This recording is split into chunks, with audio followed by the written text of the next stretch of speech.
47 வயதான வீட்டுத் தாயார் ரினா மிண்டாசாரி சுத்தியால் தலைக்கு பலமுறை தாக்கப்பட்ட சம்பவத்தில் உயிர் பிழைத்தாலும் அதனால் ஏற்பட்ட மன உளைச்சல் மற்றும் வலி இன்னும் தொடர்கிறது.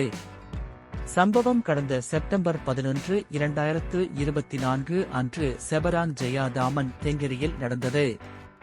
வீட்டில் உள்ள அறையில் அயல்வாசி திருட முயற்சித்த போது ரீனா அவரை எதிர்கொண்டார்.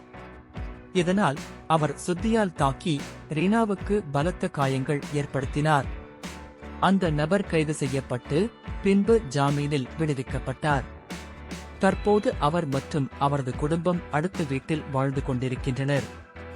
ஜெலுடோங் MP-RS ராயர் குற்றச்சாட்டை பொனல் கோட் செக்ஷன் 32(4) இல் பதிவு செய்ததை விமர்சித்து அதை செக்ஷன் 394 அல்லது செக்ஷன் 39(7)க்கு மாற்ற வேண்டும் என அட்டார்னி ஜெனரலுக்கு கோரிக்கை வைத்துள்ளார்.